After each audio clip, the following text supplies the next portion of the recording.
pagitan ng tawa at tanong, may katotohanang lumalabas sa umagang masigla. Ikaw at ako'y kasama, hindi lang usap, may aral sa bawat paksang binubuklat.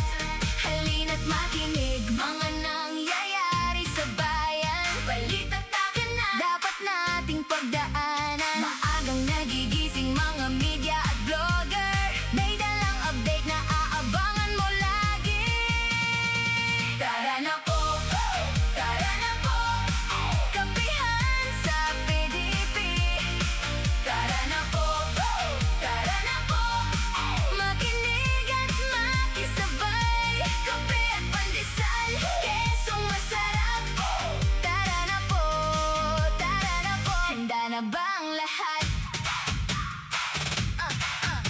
Buksan ng umaga sa talinong dala-dala. Sa bawat salitaan may pag-asang sumisikat. Tara na po, kapihan sa PDP. Tara na po, makinig at makisabay. Kape at pandesal, kesong masarap. Tara na po, handa na ba ang lahat?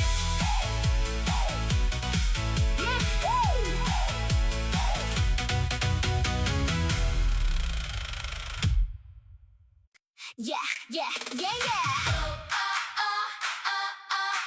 Let's go.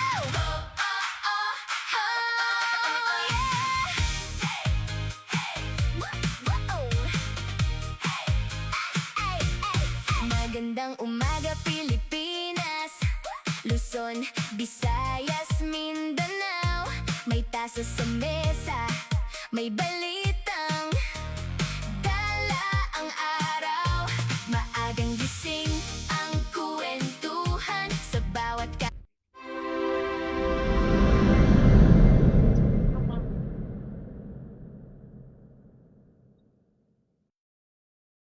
Hi, good morning!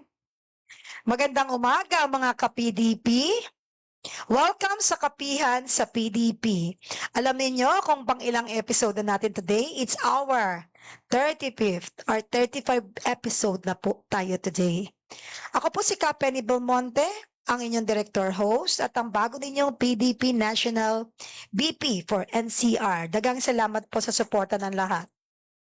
Ngayong episode, today, ang atin po magiging topic is all about the result ng ating recent General Assembly at election. Siyempre, yung pangalawa, ito importante yung pag-usapan. Alam ko nandoon kayong lahat. Baka kumuha pa ka nga kami ng update sa ating mga vloggers at saka sa media. Siyempre, kasama natin ngayon ang bagong halal na national team ng PDP kasama sa national team. Palakpakan natin ang ating newly elected National Executive Vice President, Attorney Jimmy Bondoc.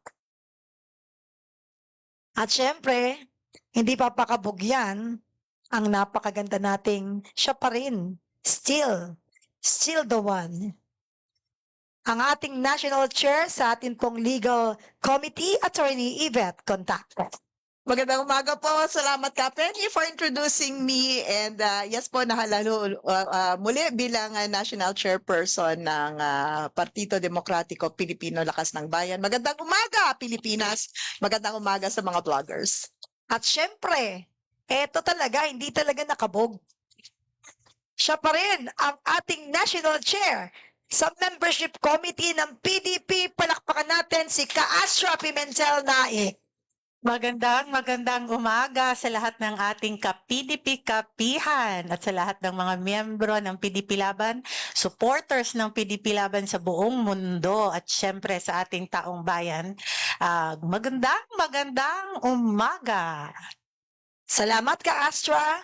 At syempre, nakatutuwa na nakita natin yung mga pamilyar na mukha ng ating mga kasangga, kasama, kaagapay, pagdating po sa paglatag ng katotohanan upang maiparating ng tama sa ating mga kababayan ang mga tunay na ganap dito po sa ating bansang sinilangan, ang pinakamamahal na inang bayan, ang Pilipinas. Mga kababayan, handa na ba kayo? Naku, wala tong parang... Handa na ba kayo?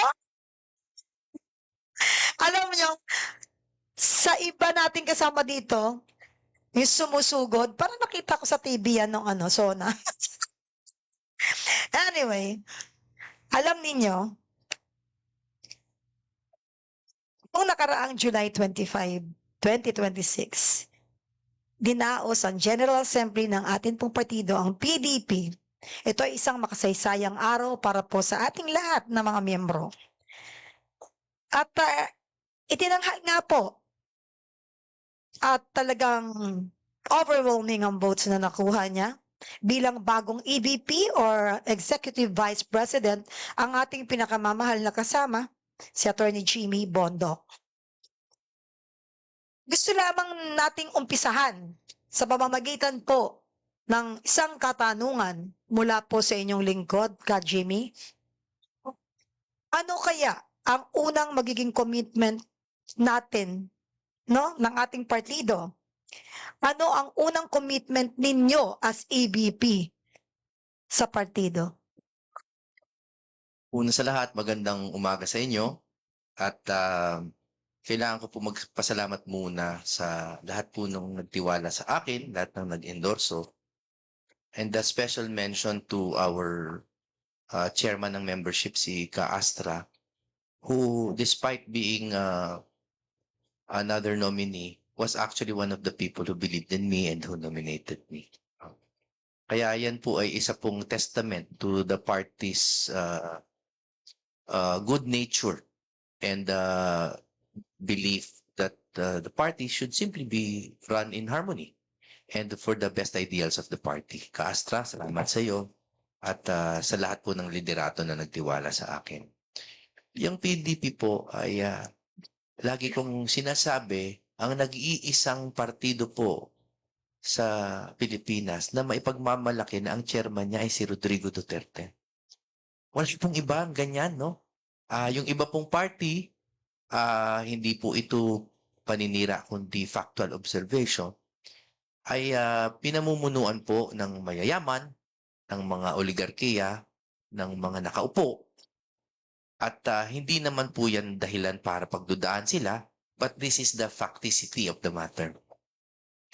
Ang PDP, pinangahawakan ng chairmanship ni Rodrigo Duterte dahil po ang lahat po ng isinabuhay ni Duterte ay naging mga prinsipyo ng PDP.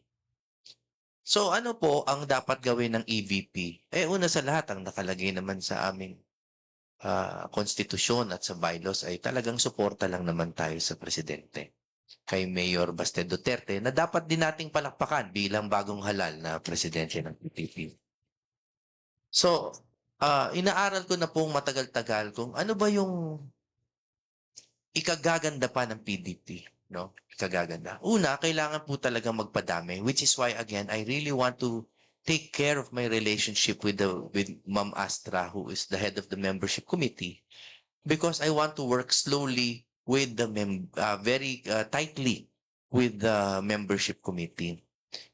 Kasi po, tayo lang din, sinabi ko na rin to dati, ang nag-iisang partido na siguro mag-post lang ng membership form ay 100,000 na ang sasali, baka milyon.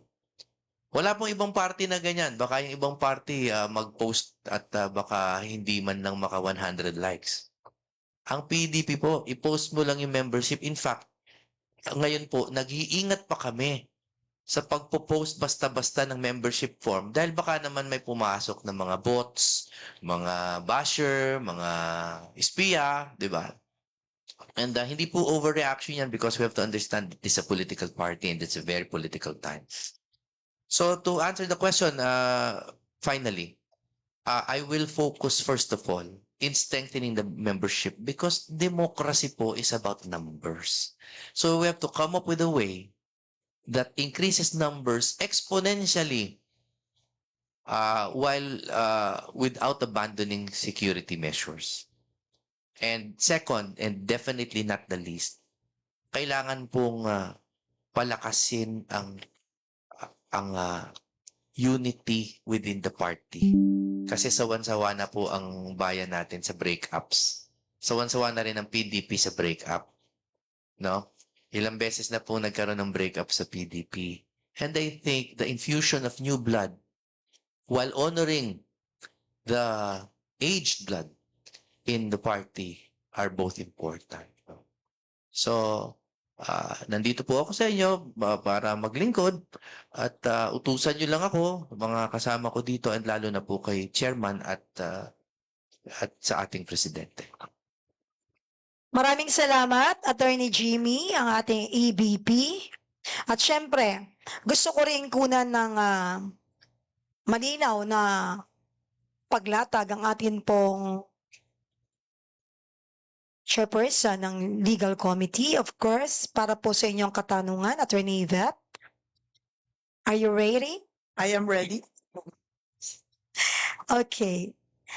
Attorney Yvette, kamusta po ang naging legal process ng eleksyon nagdaan? Yes, Ka Penny, no? Sang-ayon ho sa napagkasunduan ng ating partido nung National Executive Committee at saka National Council meetings,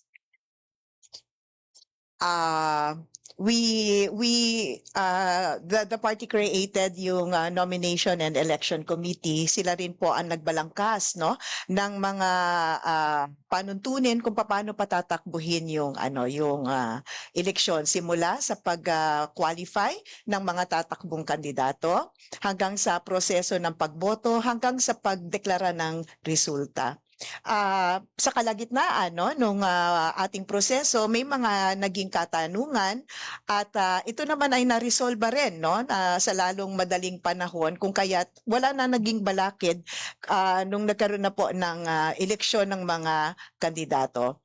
Ang mga tumakbo ay galing sa iba't ibang panig ng Pilipinas at yung mga kumandidato po ay na-nominate, no, sa pag-nominate ng 3 miyembro galing sa iba't ibang panig ng Pilipinas. So that would show, no, na hindi one-sided yung pag-nominate sa'yo. And I think this is a very democratic way, no, of qualifying the candidates during the election. And thereafter, no, lahat ng mga bumoto, whether present or online, basta't member in good standing ay nakaboto po. No? And I think yun po, Ka Peña, no, yung ngayon nakita, no, every time nagko-conduct po ng basic membership seminar ang ating partido, kung bakit hinihikayat natin ang ating members na hindi lang mag-join ng BMS bagkos magbayad din ng membership fee, no? Ito ay amounting to less than 1 peso and 60 centavos a day. No, ang membership fee natin ay dahil po this would entitle you naman not only to vote, no, na kayo ay bumoto, pero pwede rin kayo maging kandidato. So ang ganda po nung naging proseso nung nakaraang Sabado, and I'd like to take this opportunity to thank first of all the nomination and election committee for a job well done. It was not perfect, pero sabi nga ni ka Astra, no, for the longest time, matagal na pong hindi nagawa ang ganitong proseso. And for every one, lalong-lalo na po yung mga vloggers natin na nandito to have witnessed it, and even live, no, on Facebook, is to me a very rewarding experience. It's a microcosm, no, kung paano magkaroon ng eleksyon sa Pilipinas. No? Yun ang maganda, no? Kasi boses mismo ng taong bayan ang nagsabi, tumakbo ka. Unlike other political parties na tinuturo lang, o sige, ikaw tumakbo ka, no? Pati sa darating na eleksyon. This time, boses ho ng miyembro, kaya I am very, very happy and proud. And magpapasalamat ako kay Ka Astra, no, for reminding us, no, how the party should conduct its elections, especially when electing its officers. nasabi ho namin yan nito nung invitation namin. This exercise is part of nation building. Why? Because even dito sa loob ng ating partido, we exercise the discipline, we exercise the foresight, and we exercise our rights as enshrined in our, not only in our party constitution, but also in the Constitution of the Philippines. Kaya naging, ang maganda ho dito, bukas din ho ito sa publiko, no?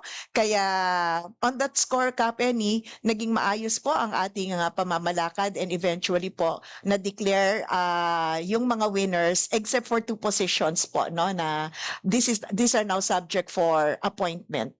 Ka-Astra, yung pati yung sa VP for Visayas, no? That would be now subject for appointment? Subject for execom. But the 2 positions pwede na yan. All right. So, yun, Kapen. And by the way, pasalamat din po ako pala dun sa mga nag-nominate sa akin for the position of Education Committee Chairperson and Legal Affairs Committee Chairperson. Nagpapasalamat din po ako sa lahat ng bumoto sa akin for the trust and confidence. Asahan po ninyo isang invigorated at mas malakas na Legal Affairs Committee, which Kapen, yung nanawagan din po ako ngayon sa public, no? Kasi si Kajimi nagsabi na rin about membership. I'd like also to invite, no, lawyers all over the Philippines who wants to be part of nation building, who wants to be part of an organization that promotes democracy and values the freedoms of our enshrined in our constitution. If you want to be volunteer lawyers po for PDP Laban, wag lang sana po kung kailan darating na ang eleksyon. Pero ngayon pa lang po, please be part of nation building. Open po ang aming partido to welcome you. Get in touch lang po dito sa aming headquarters, no? So all lawyers, lahat po ng lawyers dito volunteers po. Wala hong aasahang bayad, pero ang altruistic feeling of being able to serve your country goes beyond any amount that will be paid to you. So hope ma-encourage ko po kayo to join us. Thank you very much, Attorney Yvette. At ngayon naman po, bigyan natin ng isang pagkakataon na makapagsalita at makapagpasalamat at maglatag ang ating minamahal na chair ng membership committee, si Ka-Astra. Pero bago ang lahat, gusto ko magbigay sa inyo ng katanungan upang maiporma mo ng tama ang paglalatag. Isama mo na rin na masagot itong aking katanungan. Alam ko, boses rin po ito ng ilan natin or marami nating membro mula NCR, Luzon, Visayas, and Mindanao. Same question po. Ka-Astra, are you ready? Ka-Astra? Talagang Miss Universe question itong kay Kapen, di ba? Dapat, are you ready? Tapos Ready. magsasmile dahil. Sabi ko, are you ready? Dapat ang sagot nyo, thank you for that wonderful question. After ka magtanong, wala ka pang tanong Hindi, tatanong ko. Kasi time is gold. Minsan, di ba, inuunahan nila, hindi pa nagtatanong. So, are you a Miss Universe before? How come you're very, familiar with the moves and questions? And now, are you ready? Yes, I am. Okay. Ang question ko po, Judge Penny. hindi lang po ito question ng inyong lingkod, bagkus ito po ay nanggaling sa ating mga kababayan na kamiyembro din natin at kapartito. Dahil sabi nila sa atin pong membership chair na si Ka-Astra, gusto nilang malaman at magmula-mula sa inyong napakagandang labi paano natin palalakasin at dadamihin o pararamihin pa ng gusto ang atin pong mga miyembro through your committee. Ayan, muli ako ay nagpapasalamat sa ating mga kapartido na muling ibinoto ang inyong lingkod bilang membership committee chairperson. Parang lagpas na ako 2 dekadang membership committee chairperson.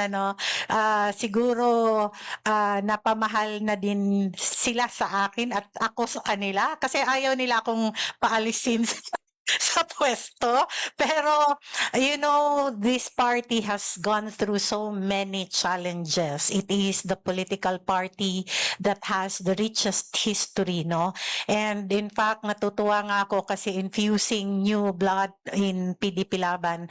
Maraming na-elect ngayon ng mga bagong mukha. And syempre, sabi ko nga kay Senator Jimmy. Senator talaga tatawag ko na dito, no? Huwag nang attorney. Oo. Ah, dalawang araw bago pa lang ako na-nominate kasi sa proseso namin sa PDP, no, hindi namin alam kung sino-sinong nag-nominate except kung sasabihan ako na, oy, ni-nominate kita, di ba? Ah, nauna ko nang pinanominate si Jimmy. 2 days after, meron din palang nag-nominate sa akin on the same position. And syempre, di ba, there are people na nagtiwala sa'yo, rerespetuhin mo yon. Kaya dito sa PDP Laban, the aim of conducting the correct election of officers is really para magkaroon ng boses ang mga miyembro at magkaroon ng tsansa na i-exercise kung ano yung gusto natin sa bansang Pilipinas. So, a fair, honest elections, no? And practice ito sa ating mga miyembro, no? And doon sa katanungan ni Penny, no, na ano ba yung mga nilalatag natin, unang-una, nilatag ko na during the National Assembly na nais ng PDP Laban mapalawak pa ang serbisyo sa kanyang mga miyembro. We are the only political party na 95% of its membership are non-politicians. Kaya naglatag po ang membership committee ng panukala na mag-register ang partido ng party list. Kasi kung napapansin ninyo, medyo na ano na yung party list system eh. Ang mga tumatakbo, mga kontrakto, mga mayayaman, mga dynasty, hindi naaalagaan yung tunay na mga sektor. And dito sa PDP Laban, sa sobrang dami ng miyembro natin, there are a lot of sectors in our political party na hindi na-address yung mga needs nila. That is why I have proposed and nagagalak naman ako that it was approved by the National Assembly that we will register a party list for our sectoral representation, no, in Congress. Kasi nawalan ng boses nga eh, 'di ba? Para silang sindikato sa ano, pag sinabi ng speaker na ganito, lahat na sila subaybay doon sa kung anong sinabi ng speaker. So PDP Laban would like to have a real voice of the people in Congress. Pangalawa na ano natin, matagal na naming pinag-usapan ni Senator Jimmy yung online orientation of members. We are developing this already and hopefully before the end of the year ay ma-launch namin itong online for associate members kasi kailangan pa rin na yung full membership dapat may physical attendance to the basic membership seminar. Pangatlo, magandang balita kasi at ito na sabi ko na rin ito sa leadership before, para sa ating mga, kasi 'di ba, isa sa mga struggles ng mga ordinaryong mamamayang Pilipino, ang hirap magbukas ng bangko. Kasi sobrang dami ng requirements, ganyan, and we would like this to be available to our party members. So, I have made a proposal. In fact, I will have a meeting this afternoon. Hindi ko na lang muna sabihin kung ano yung but the membership ID kaya lahat ng mga hindi pa nakatanggap ng ID, anuhin nyo muna yung damdamin ninyo kasi meron akong panukala na mas mapapaganda pa yung ating yung identification card natin.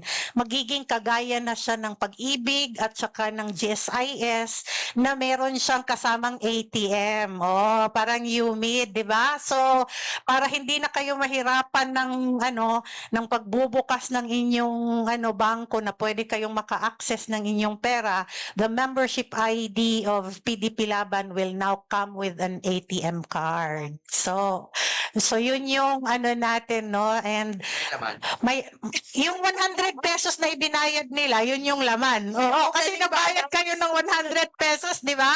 So imbis na yung 100 pesos, that's going to be your initial deposit to your Pero ito pa yung kagandahan dito sa proposal natin, hopefully ma-approve. Like for example, if you will have a 10,000 deposit, you will also have a limit for your credit card. Oh, di ba? So, magkaroon ka ng credit accessibility through your, no. So, it's both a debit credit identification card. Excited ka kayo dito? So, yan yung natin, no, na hopefully mas maganda ang pag-uusap namin sa magiging kapartner natin so that our members will have opportunities for livelihood.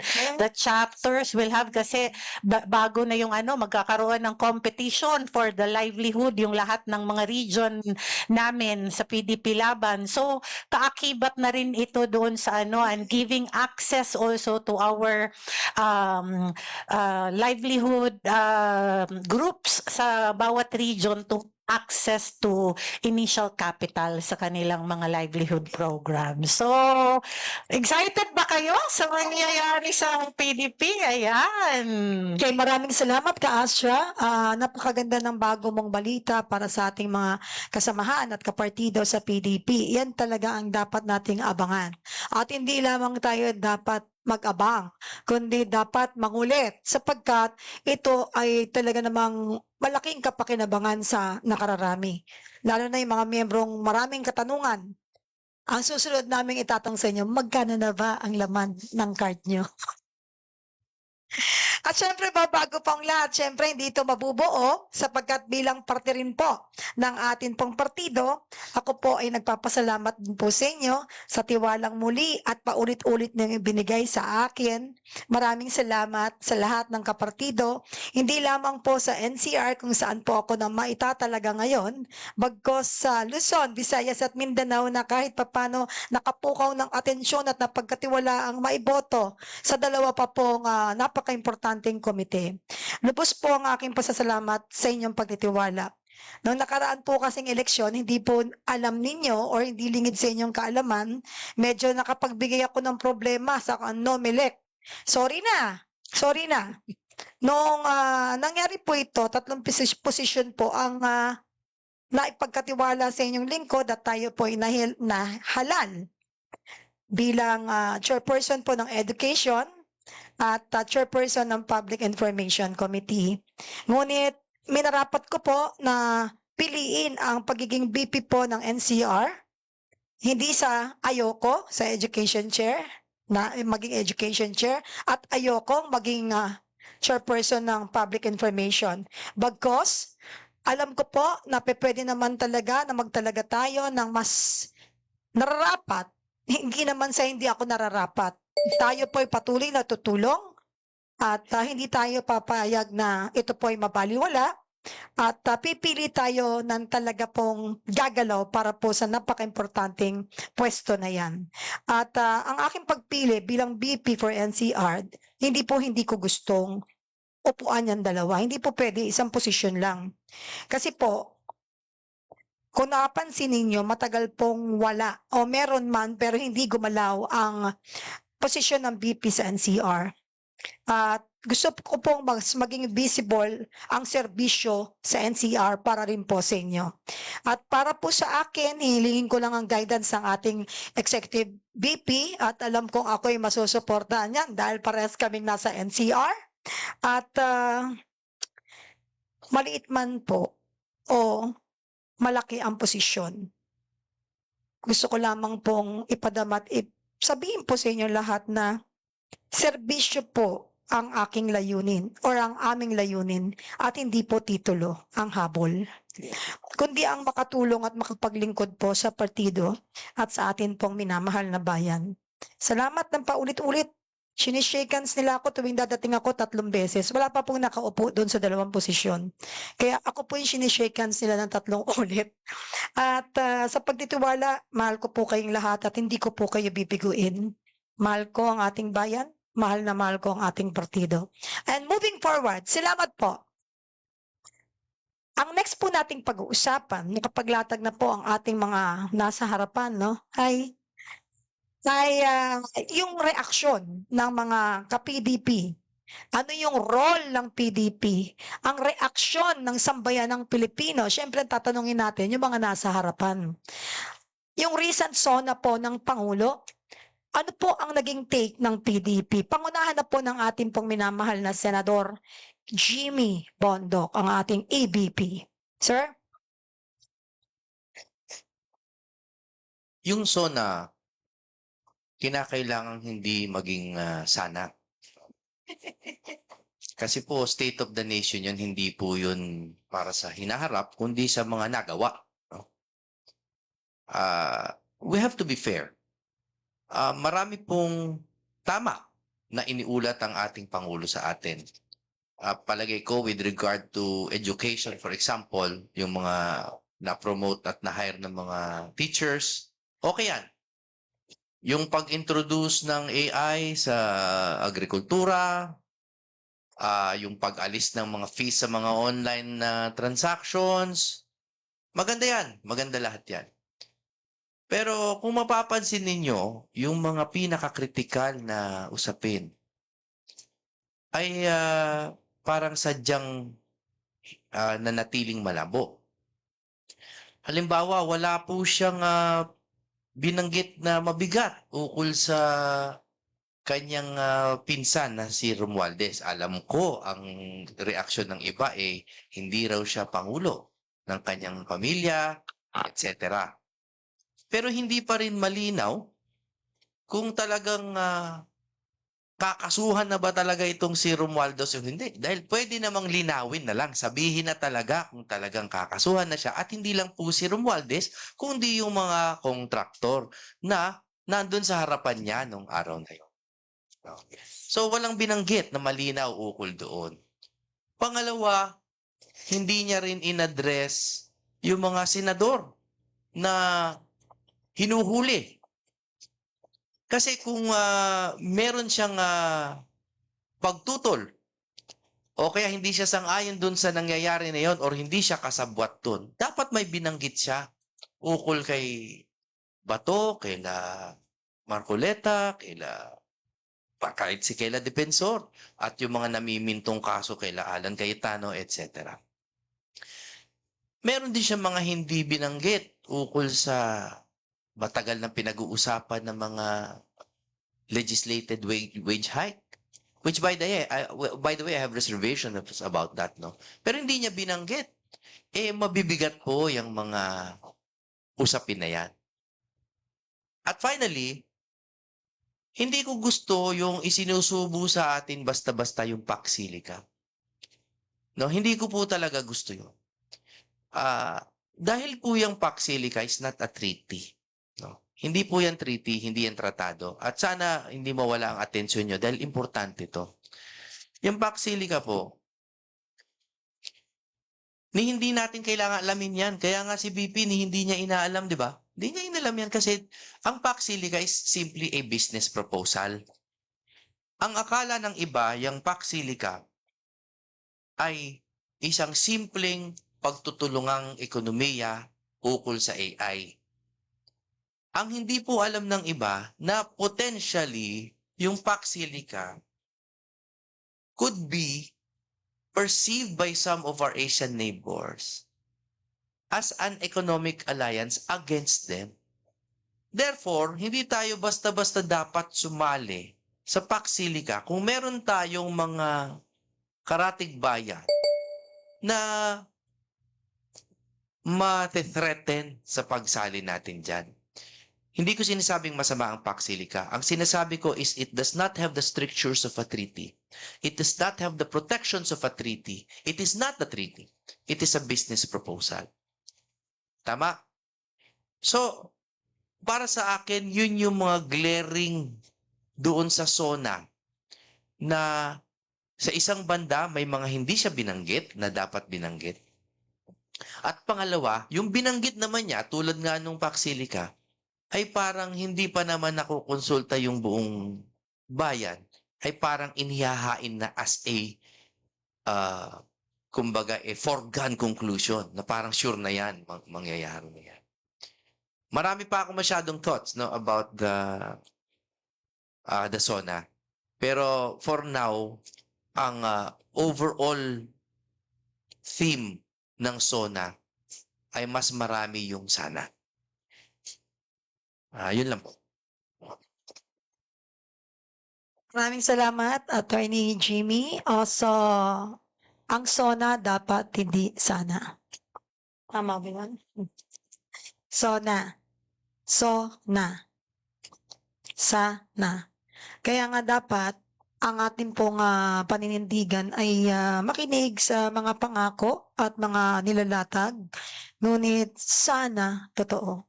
Ay, tama ba yun? But anyway, ngayon naman po para kay Attorney Yvette Contacto. Actually, ang nasagot na ni Ka Jimmy, sabihin ko pala dapat kay Ka Jimmy bilang ABP or ABP, ano ba ang posisyon ng ABP office sa mga prioridad ng SONA?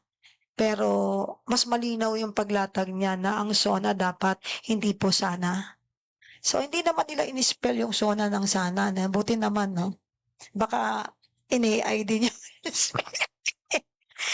alam niyo mga kababayan, maraming nakakatawa na mga usapin na mga naririnig tayo sa mga nilalatag ng sa kaliwat kanan.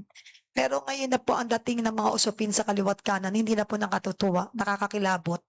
Kasi ang lagi na lang biktima dito, ang mga Pilipino, umaasa sa makatotohanang solusyon sa mga problemang kinakaharap ng ating bayan. At ngayon, Attorney Yvette, ano po ba yung dapat bantayan natin sa legal at governance po ngayon? At this stage kasi this is already the 5th SONA, no? Ng ating Pangulo, no? Isa na lang. Isa na lang. Pero etong panglima kasi na to, dapat nag-build up na no? Yung mga gains, anuman yung mga naging accomplishments ng current administration. Yun personally, yun ang hinahanap ko. 5 years na po natin silang sinusweldohan. Ano ang resibo? Yun ang inaantay natin. But ang lumalabas, ang naging report na na naging tanyag as their accomplishments, number 1, in terms sa education, meron na daw pong lapel na microphones ang mga teachers. And if you will care to look at the budget, aabot ho yung lapel na yon up to almost 500 million worth, no? For almost 800,000 teachers po yata, 800,000 pieces. And yet, walang document supporting that. Yun ba talaga ay nakaabot? But it was reported as an achievement. Second, ano yung isang pinagmalaki?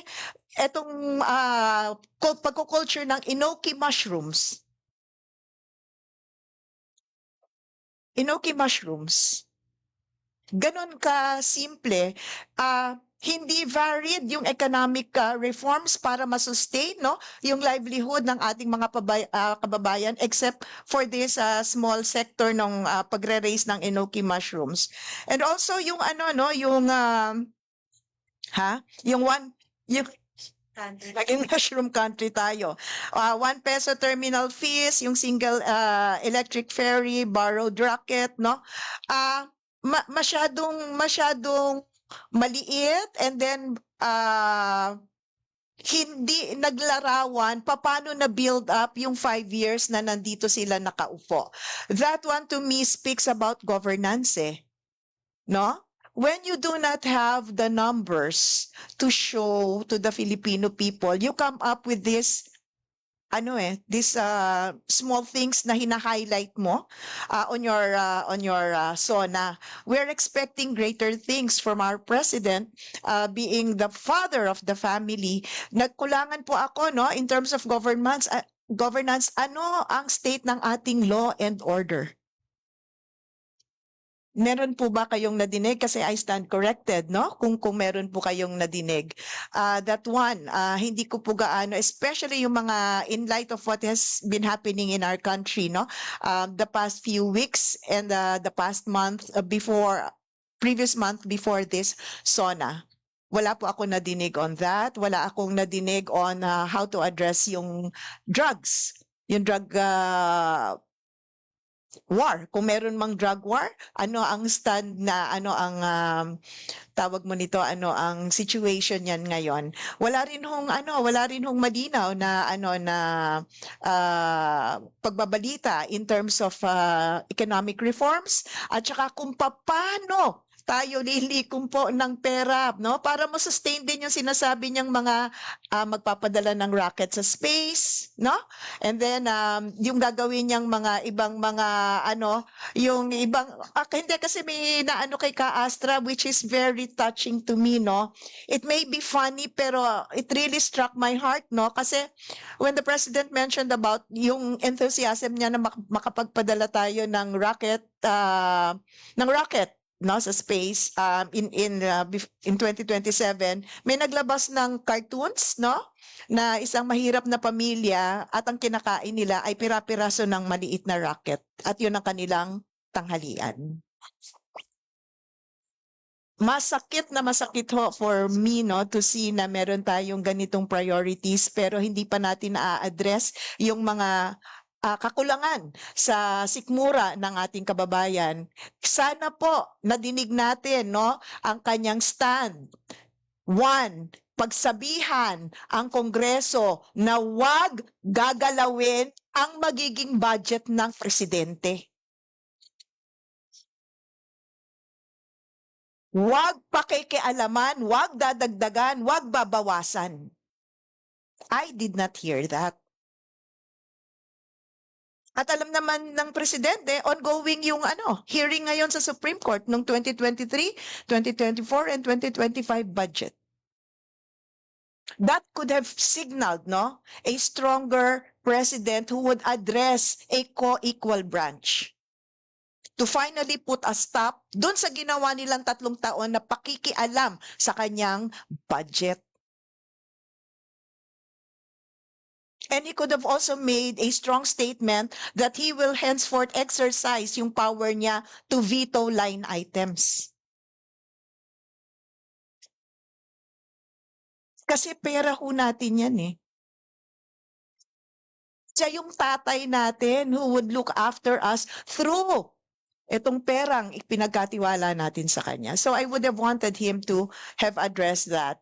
And also finally, ang isa rin po sana na na gusto kong na-address niya would have been in this coming last 2 years of his administration, ano naman ang reforms and additional livelihood measures that he wants to be launched, no?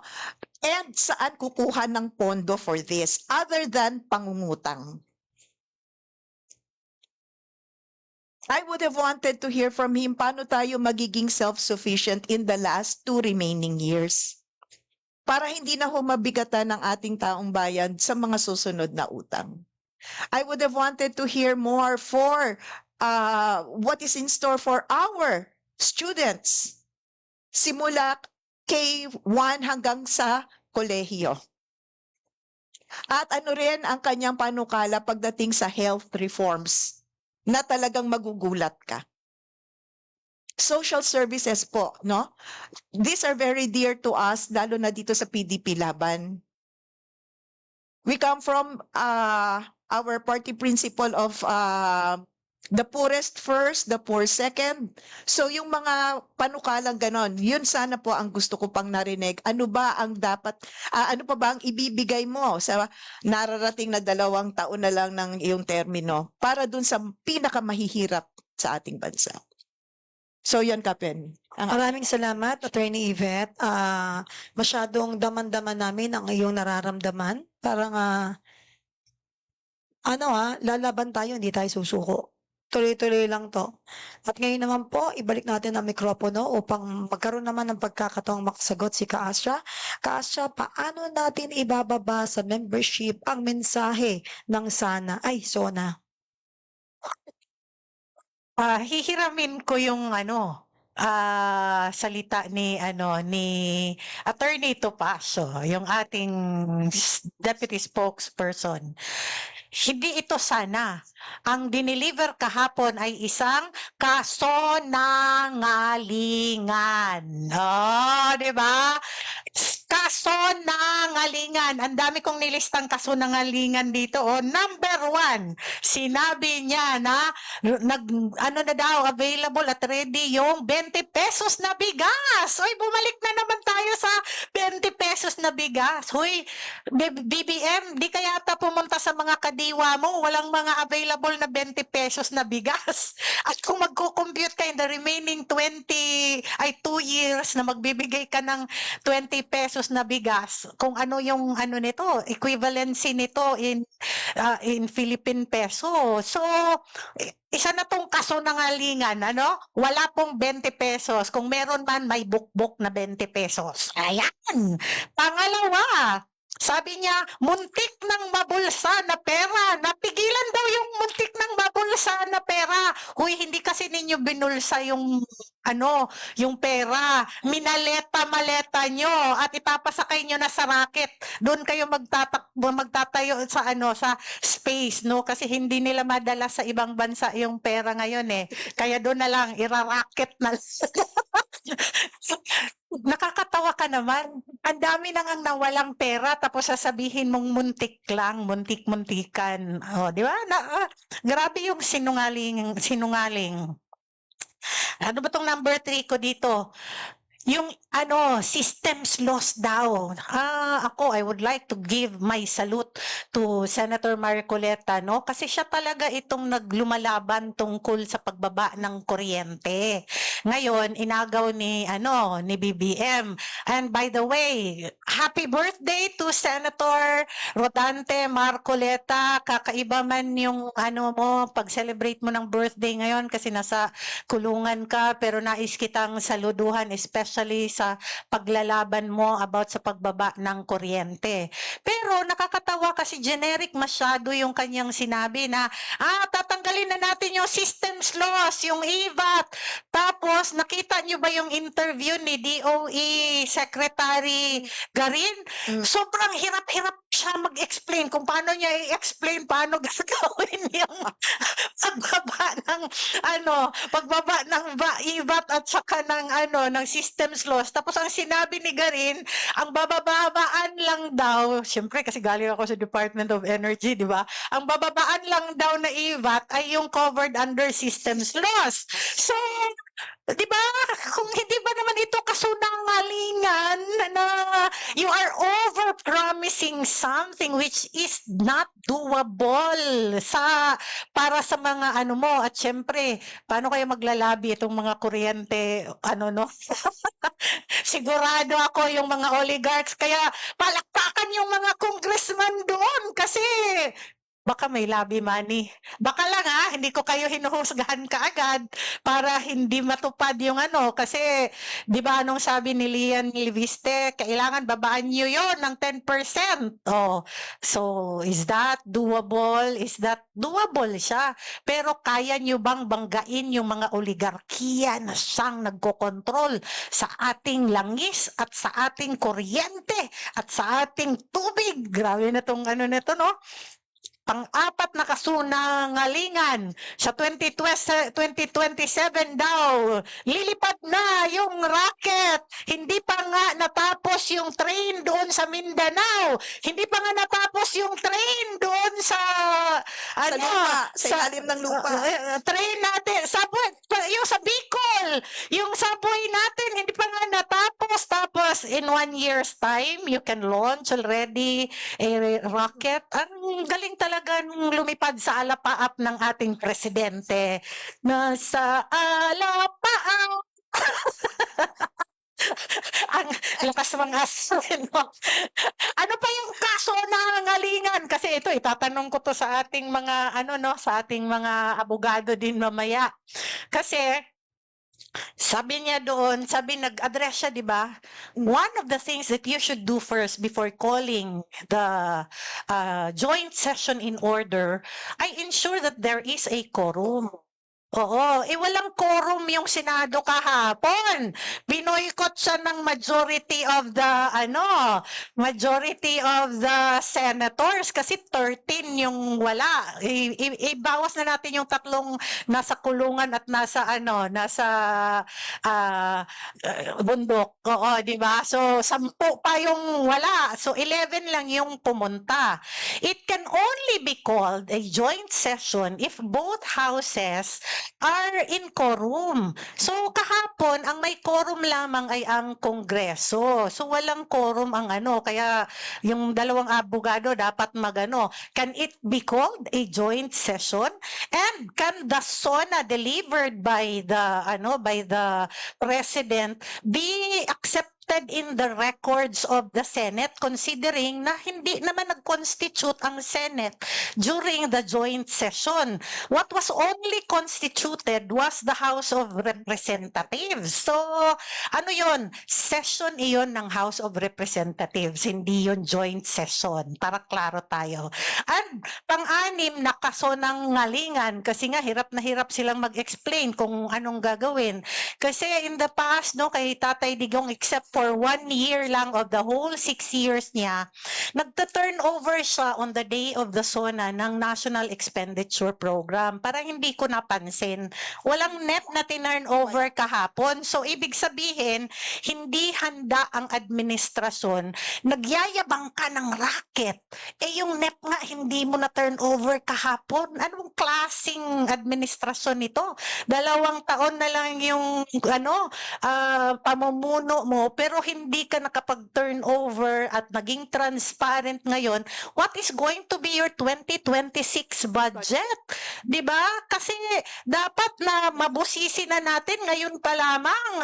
Kasi nabalitaan ko may ibabalik daw silang parte ng ng budget sa 2026. Babantayan ko kayo kasi meron akong narinig. May flood control na naman kayo at meron pa kayong unprogrammed funds. Bantay kayo ha sa 2026 budget. Ayan po. Mga pasabog. 2026 o 2026? 2027 budget. O, 2026 pala tayo ngayon. So, the National Expenditure Program was not yet turned over the other day, no? During the kasunungalingan that was conducted. Kasunungalingan talaga yun kasi walang quorum eh.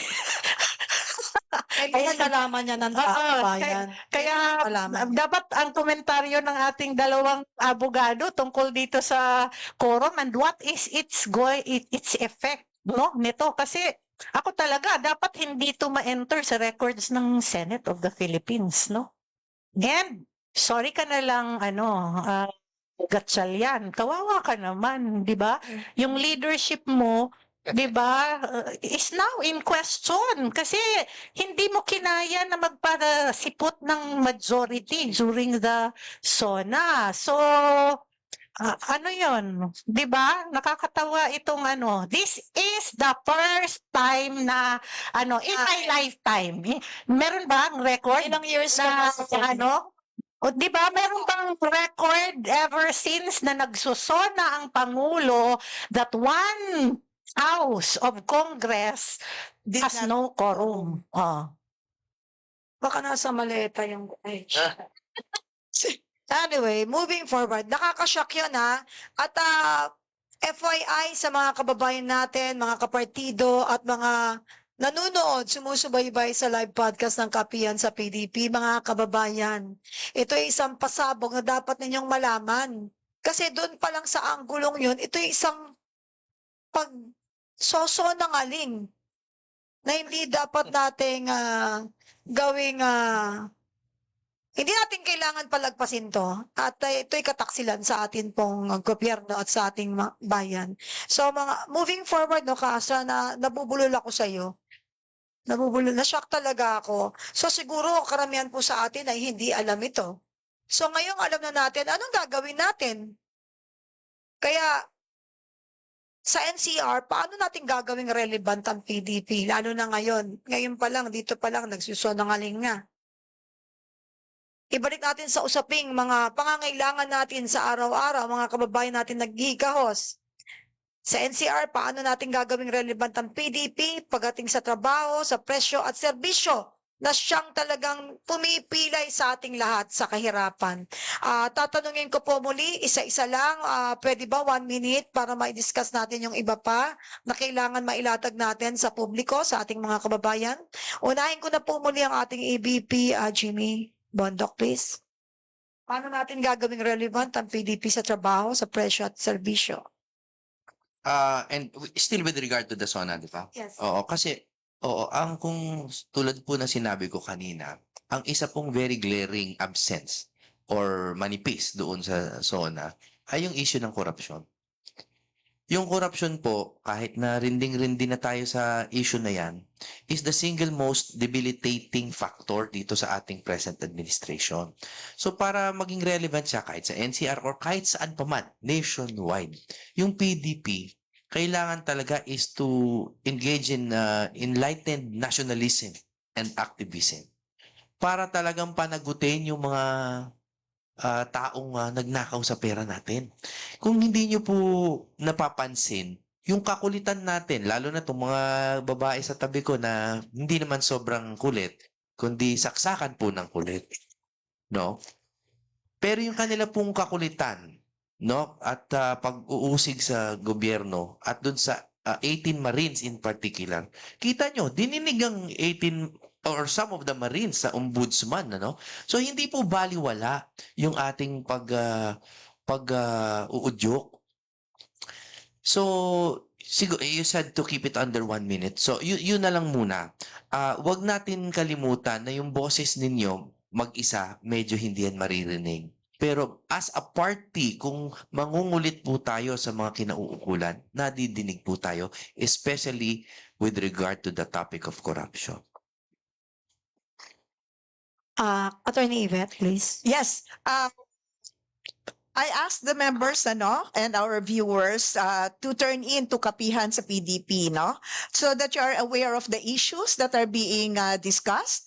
Ang alam po natin, ang mainstream media, which unfortunately ay napakababa na po ng trust rating nila na nasa 28% na lang, tayo ay nag-o-offer ng alternative platform para maging aware ang ating mga kababayan of what is going on. Why is this important? Kasi po PDP lamang ang alam kong merong social media platform para ipaabot sa inyo kung ano ang nangyayari. We have been featuring katulad ng mga batikang commentators, si Ma'am Malutikia, si Ma'am Cora Guidote, explaining to you what is happening to our country, to our economy, at paano tayo makakakilos bilang individual na mamamayan ng Pilipinas.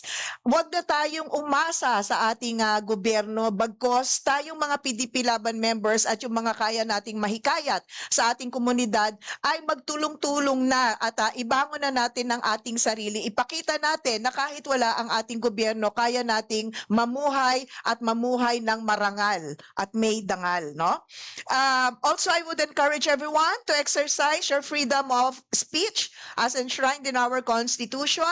Huwag ko kayong bibitiw, huwag niyong palalagpasin ang bawat oportunidad na madinig ang inyong boses kahit sa anong plataforma po, as long as you do not do it with malice. At sa pamamagitan nito, makikita ho ng ating gobyerno na tayo po ay nagbibigay alam sa kanila kung ano pa ang pwede nilang magawa para sa atin sa pamamagitan ng ating boses. Also to our members, please keep your PDP principles in heart, Kahit hirap na po tayo sa buhay, change starts with us. Yang mga binibigay na ayuda sa atin, which was promised also during the SONA, kung lang naman po, kaya nyong hindian, huwag nyo na po tanggapin. Ipakita po ninyo na ang kailangan po ninyo ay trabaho, disenteng trabaho na magdadala ng pagkain sa inyong mga hapagkainan, na malinis nyong ipapakain sa inyong pamilya, na hindi ito ayuda na magdadagdag pasakit sa taong bayan dahil ito lamang ay uutangin at babayaran hindi lang ng inyong anak kundi yung pati ng inyong mga kaapu-apuhan. Also sa paano magiging relevant ang PDP sa presyo at saka serbisyo, again, through the elected officers, we will be coming up with party programs. Nasabi na ho ni Ka-Astra, we are excited, dito sa launching ng PDP Laban Livelihood na magkakaroon ng interregional competition for food security bilang hagdan sa self-sufficiency. dito ho namin mapapakita sa aming partido, no, na hindi kami magiging pabigat sa gobyerno at mag-uumpisa po, no, itong hakbang na ito para maipakita na even with a political party, hindi lang dapat ito tuwing panahon ng eleksyon, but 24/7, sabi nga ni Ka Astra, whether may eleksyon o wala, dapat nandyan ang political party. And to me, this is going to be meaningful to prove that even with the rising cost of goods, no, at services, kakayanin po ng PDP in its small little way to help address the needs of its members. Maliit na hakbang pero malaking hakbang on another scale na tingin ko po ay magiging beneficial hindi lang po sa aming mga kapartido bagkos sa susunod na mga henerasyon at sa ating bansa. Maraming salamat, Attorney Yvette. At ngayon naman po, pakinggan natin si Ka Astra. Ka Astra, paano natin gagawing relevant ang PDP sa usaping trabaho, sa presyo at serbisyo? Ano ba ang papel ng PDP laban dito ngayon? Ayun, bago siguro yan, no, gusto ko lamang i-ano, na anong papel ng PDP Laban, I would like to make particular mention about the youth, no? Kasi ang PDP Laban is ang natatanging partido sa Pilipinas na nakalagay sa kanyang mission yung drug-free and crime-free Philippines, insurgency-free, corruption-free. Kasi nakalagay yun sa mission ng PDP Laban, no? And related dito sa ano ng SONA. Kasi natatawa ako na ang dami niyang programa, mga panukala na gustong gawin for the youth, but he never mentioned about the drug issue, which is one of the biggest problems that we have right now. Dahil ang droga ay isa sa mga nagtutulak ng kriminalidad, no? Kasi kaakibat ito peace and order, drug, and nagpapakilala ka lang talaga ng identity mo. Siguro, nagpakatotoo lang naman siguro si Presidente sa sarili niya. Ayaw niya ng drug-free Philippines at ayaw niya ng drug-free youth. Kasi, sabi ng ate niya, siya ay nagdodroga. So ngayon, hindi niya kayang lunukin na sabihin na problema ang droga sa kabataan. So, dito sa PDP Laban, we are encouraging the youth to join us and we are encouraging the youth to promote the Philippines that is drug-free and crime-free. Ang dami ng krimen ngayon. In fact, no, yung mga naghahakot ng mga snatching and pag nanakaw na nasa mall ka lang, nasa kainan ka lang, kinukuha na yung hindi tapos ayaw nilang i-report at ayaw nilang aminin na totoo. Pero ang dami po ng problema sa ating bansa and PDP Laban can help on this because we are the party, the only party that specifically states in its mission a drug-free, a crime-free, an insurgency-free Philippines. So, mga kababayan, be part of change, be part of PDP Laban. Makikita nyo kung ano talaga ang puso, prinsipyo at plataforma di gobyerno ng partidong ito. Kapenny, Okay. I'm sorry kasi medyo malapit talaga to sa puso ko, Kapenny. I'm sorry, susugan ko lang yung sinabi ni Ka Astra. Also, to the youth, please join PDP Laban para po hindi na kayo mahatak dyan sa mga organisasyon na pinapaakyat kayo sa bundok. Please do not be part of these insurgents, no? Pinalaki kayo ng inyong mga magulang, hindi dahil gusto nila kayong magtrabaho sa kanila, kung hindi, binigay kayo bilang regalo sa inyong mga magulang, ikinatiwala kayo ng Diyos sa inyong mga magulang, palalakihin kayo ng maayos, no? In the hope that you will become better citizens of the country because eventually you become better citizens of our Lord Jesus Christ, no? So, please sa aming mga kabataan, dito na po kayo lumipat sa PDP Laban Youth, no? 15 years old. 15 years old. No, wag na ho dyan sa mga sa mga insurgents po or yung mga, how would you call that, Ka Astra? What would be a political Corn beef. mga corn beef daw, no?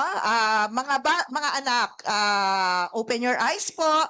And we hope that hindi naman new, but the chairperson of the youth committee will invigorate itong youth committee natin to entice more youth members of our society to join PDP Laban.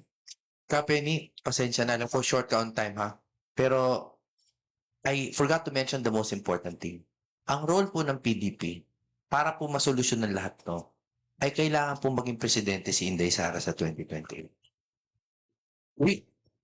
I did not feel I had to mention it, pero parang kailangan idiin. Kasi yun ang nag-iisang solusyon, no? Ang sarap nga ng maganyan, no? Yung may sakit ka, tapos may isang gamot na talagang susolusyonan ng lahat. Medyo ganon yung pagkapanalo ni Sara. Pangalawa, sana rin po, lahat ng endorsohin ng PDP, papanalunin natin. Dahil po ang role ng PDP ay talagang we vet and we make sure that our candidates are befitting. No? So yun lang po, ayoko pahabain. Kailangan maging presidente ni Sara Duterte. Salamat, May isa salamat. akong isusog dyan para sa ate, susog ng susog eh. Kasi mga kababayang tandaan nyo, maging alerto tayo. At wag nating papayagan yung gusto nilang magkaroon na naman ng Constituent Assembly at hindi magkaroon ng eleksyon sa 2028. Kasi kasama ito sa kanilang plan A to Z dahil nakikita nila na hindi nila talaga mapigilan ang pagbulusok ng rating ni Inday Sara at ang impeachment ay sobrang malabo na para sa conviction unless na lang maleta ang kumilos dahil kitang-kita naman na wala talaga silang ebidensya laban sa kanya para ma-impeach. So ito yung nais naman nilang pinaplano nila. Let us be aware kasi masyadong evil ang utak ng mga ito, no, na hindi magkaroon ng eleksyon sa 2028. So let us be vigilant as a people and let us be vigilant as a party, no, na kailangan talaga we are going to ensure that there will be an election in 2028. Thank you very much, Ka-Astra. At sa ganang akin naman, kung ang katanungan ay paano natin gagawing relevant ang PDP sa trabaho, sa presyo, at sa serbisyo, sa tingin ko po, usaping relevant, hindi po relevant ang PDP sa pangalan. Ngunit sa gawa at aksyon, talagang nangunguna po ang PDP at ito po ay amin pong gagawin at hindi lamang sasabihin.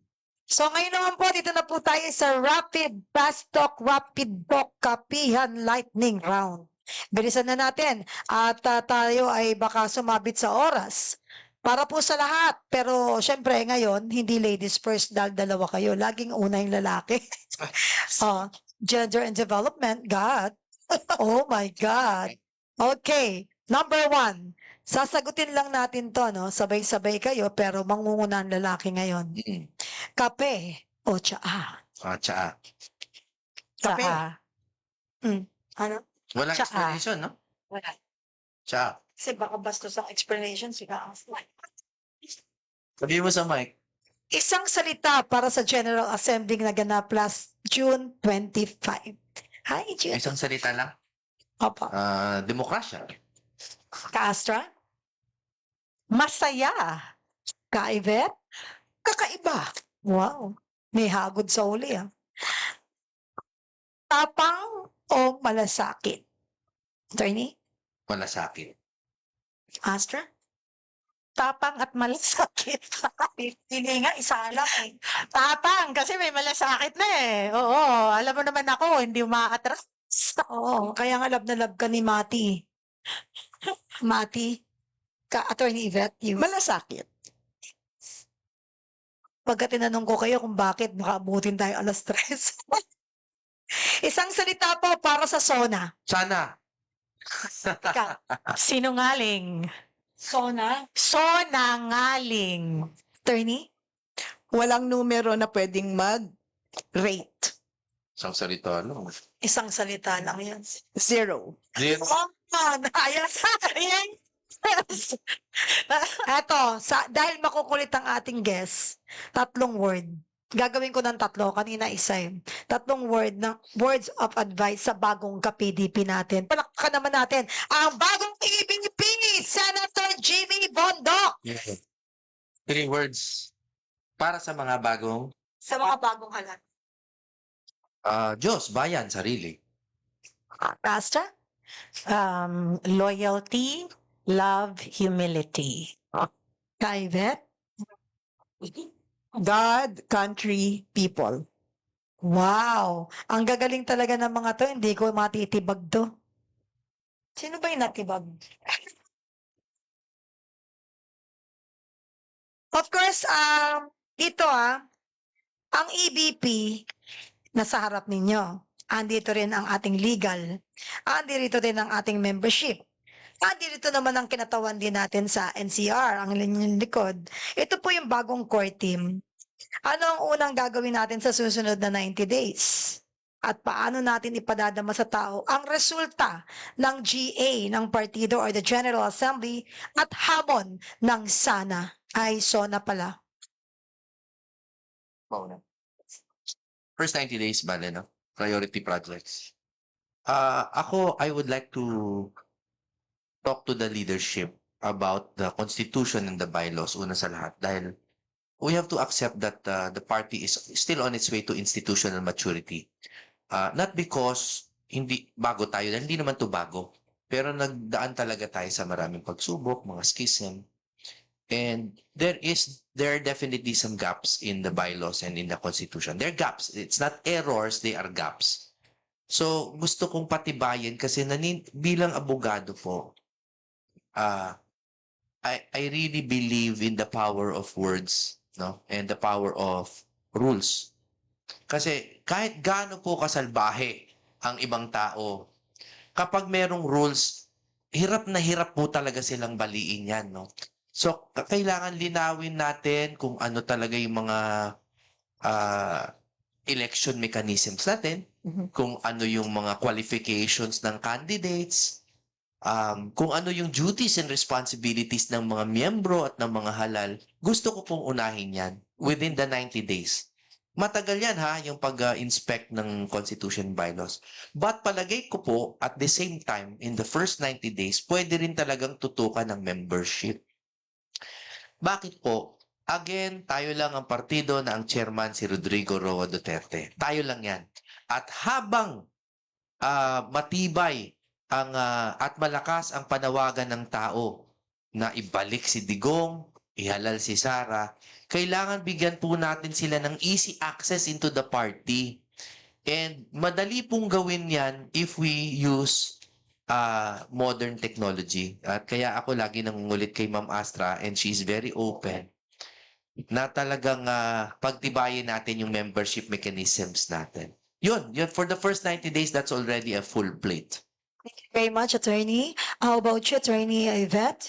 Yes, tama-tama, very timely ang sinabi ng ating Executive Vice President, no? Because that is what the legal committee plans to do, which is to submit the Constitution, the 2025 Constitution, hindi pala 2025, the Constitution of the PDP Laban as amended in 2007, 2024, and 2026. Including the bylaws, and yes, we will take the suggestions of our EVP into consideration before submitting this to the COMELEC. Second, within the 90 days, we hope to prepare already the draft petition for the registration of the PDP party list, and we hope the party bigwigs are listening right now so that we could already sit to discuss ano ang magiging representation ng ating partido. Because ako po, on a personal note, I firmly believe that the earlier we do this, the better, para po magkaroon na rin ng boses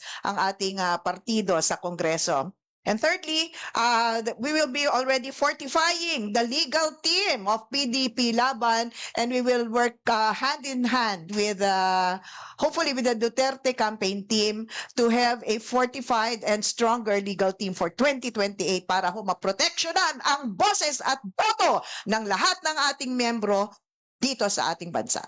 at sa ibang bansa, no? Yung mga OFW voters natin. So that will be the thrust of your Legal Share Committee chairperson. Thank you very much, Attorney Yvette. How about our Ka-Astra? Siyempre, yung first 90 days, unang-una sa first 90 days is the first EXICOM meeting which I propose na maganap the soonest, kung pwede next week, no?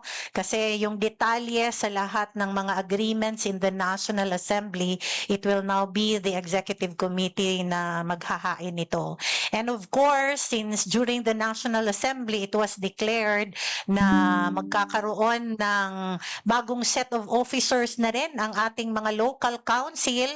So yung constitution of the different regional, provincial, city and municipal councils of PDP Laban must be done kasi ito yung magpapakilos na for the next 2 years of the party. And as I said, isa ito sa direksyon ng ating partido and as membership committee, no, na mabuo ang lahat ng councils ng lahat ng rehiyon, lahat ng probinsya, and as much as possible sa lahat ng mga munisipyo at syudad, no, ng ating bansa. Kaya yan po ang pinaka urgent na kailangan gawin ng partido, and all the rest will follow once the EXICOM is constituted and also the regional, provincial, and municipal councils. Thank you very much, Ka-Astra. At muli, maraming salamat po. Ay, huwag ka munang magpasalamat. Parang madaya ka. Birthday mo naman, di ba, nung kaya hindi ka pwedeng makakaligtas sa rapid. Oo, ako may rapid question ako sa kanya. Sige. Miss Universe ka, di ba? Oo, nasa iyo ang corona. Di ba? Oo, 3 yung napanalunan mo, kaya hindi ka pwedeng makaligtas. Gagawin kong kakaiba itong para sa iyo para matawa ka Para naman. lang sa'yo. Oo. Ito ang una kong katanungan sa iyo. Mirror, mirror on the wall. Kasi maganda ka naman eh. Mirror, mirror on the wall. Kung ikaw, si 18 years old, ay nasa mirror ka, ang kaharap mo is the 18 years old version of Penelope Belmonte. Ano ang advice na ibibigay mo sa 18 years old self mo? Sa 18 years old self ko, of course, I will not join Baka. Second, I will inspire lahat ng kabataan na makinig sa magulang dahil ang turing ng magulang ay laging dapat nasa tama tayong side. Hindi tayo mangunguna lalo na pagdating sa decision making dahil mother and father knows best. Pangatlo, alam ninyo, gawin ninyong siguradong tama ang inyong timbangan sa pagkilala ng tama sa mali. At ang kabataan, sabi nila, exposed daw na laging nagkakamali. Hindi po totoo yun. Wala pong bayad magtanong. Lagi ko pong sinasabi yan, huwag kayong mangimi o mahiya na magtanong dahil mahirap po na magdunong-dunungan lalo na sa panahon na tayo ay bata, mapusok. Dahil kung ang tama ay laging nasa unang parte ng buhay, wala pong taong magkakamali. Ayan. Mirror, mirror. So, Isipin mo, mirror yan. Tapos, ayan, ganyan na, mirror. 10 years from now, kaharap mo si Penelope Belmonte. Ano ang sasabihin mo kay Penelope Belmonte? To yourself, talk to yourself 10 years from now. Penny, Penny, alam mo, Penny, alam mo, Penny, sa totoo lang, maganda ka talaga. tama ka. Yes. Tama ka ng sinalihan, sinamahan, at tama ka sa lagi mong paninindigan na kung ang pagkakamali ay laging wala sa parte ng buhay, ay napunta ang tama lagi sa unang parte ng buhay, walang taong magkakamali. Ngunit, hindi sapat na dahilan na tayo nagkamali para malugmok tayo habang buhay. Dahil uulitin ko sa PDP po, mga kababayan, mga kasama, mga kapartido, lahat tayo dapat nagtutulungan. Wala pong bayad magtanong. At Penny, alam mo ba, Penny, ha? Tama ka na dapat hindi tayo maging mangimi at magpatalo sa mga taong nangmamaliit sa atin.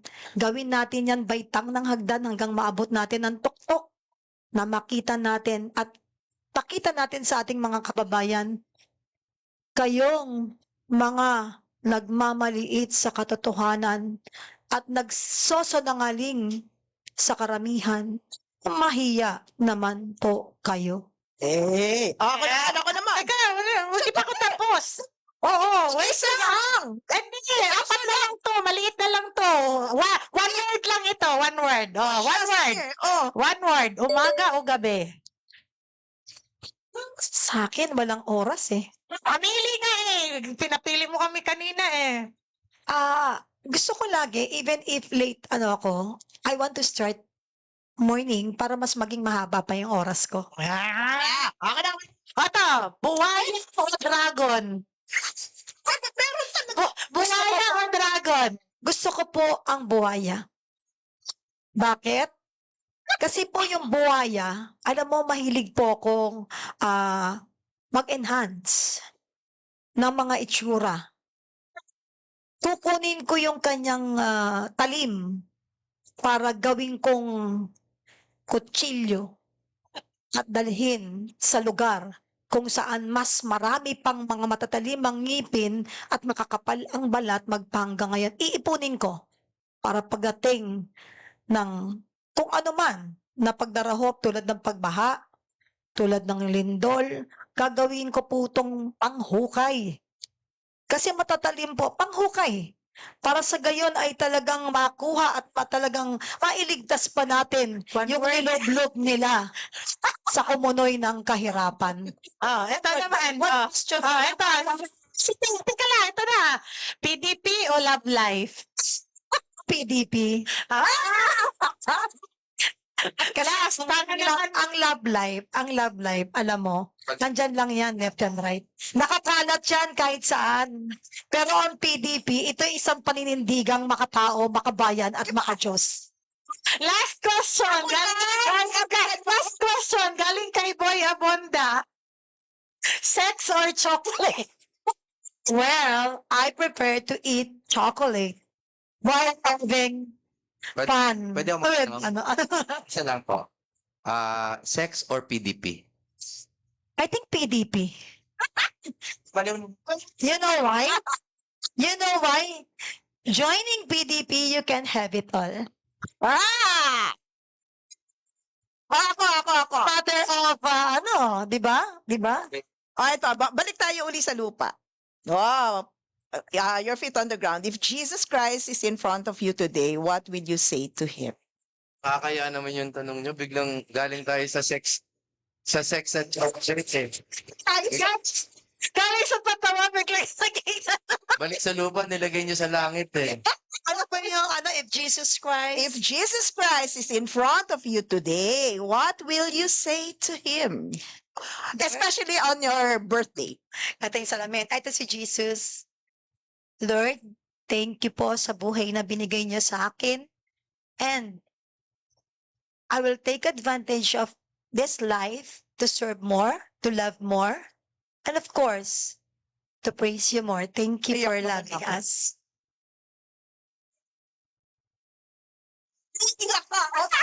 Wala ba nakapagpaiyak ka sa Penny Belmonte? Ano pa? Oh, kayo, may tanong kayo? May hindi. Para before we close, tika lang, hindi nila sinagot yung tanong ko kanina. Kasi, di ba, yung tungkol sa quorum. Last na lang, bilang abogado. Alright. Should it be entered into the record of the Senate, ang kanyang SONA? Tingin ko sa Senado, hindi. It doesn't, again, ano lang to akin, kasi preliminary assessment ko lang. It doesn't invalidate, of course, the SONA. The Kasi SONA, oo. unang-una, hindi naman legislative act yung SONA, wala naman silang pinapasa na, no? Pero unang-una, it did not convene the Senate. Kasi usually, di ba, SONA is the official na pag-convene ulit ng both houses, no? So, I think the Senate has yet to convene for this regular session, una sa lahat. And tama ka, baka hindi dapat i-enter into the records, no? But that said, and to be honest, ako kampe ko syempre sa atin, no? But I think it is not too material, no? Mas importante na madama ng tao yung message ng pag-boycott ng mga senador. Yung message, not for validity, but the message that the Senate or a majority of the Senate feels threatened. No? They do not feel compelled to support the president because they feel threatened. And that is the single biggest problem right now, I think, of our separation of branches. Right. Na talagang nabuwag na yung separation because of the sword of Damocles laging sinasabi natin na hanging over the senators. O, para sa akin, in effect, parang nagpakita ng ngipin actually ang mga senador na hindi nyo kami pwedeng diktahan sa kung ano ng mga desisyon at gagawin namin. Alam mo yung ano, it's a show of protest, 'di ba? To the president para sa akin kasi majority kayong wala eh. This is a show of protest sa kung anong ginagawa ng administrasyon. Kasi if you have faith and if you believe in the president, by all means, naalala ko tuloy sa panahon ni Tatay Digong, nagsusuntukan pa kami makakuha ng invitation para makapasok sa sa SONA, 'di ba? Yung parang hirap na hirap ang social secretary ng Malacanang kung paano at sino yung papasukin kasi limited yung yung audience talagang nag-aanuhan kami na uy makapasok tayo lahat ng gobernador lahat ng mga gustong pumasok ng alam niyo yung mga kahit yung mga gilid-gilid may mga upuan sa hall ng kongreso dahil ma-accommodate lang yung mga former congressman, mga former senators. Pero ngayon, binoboycott. Sarap Alam mo, kasi. Kaasya, dati ang yayabang natin para mainggit sila. Hindi naman nakapasok yung iba, magpapa-picture tapos ipopost ka ganun sa FB. Ay, nakapasok ka.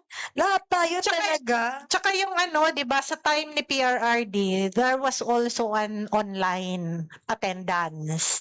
Kasi lahat ng hindi nakakapasok, pwede silang pumasok doon sa isang hindi, may isang room tapos may Zoom.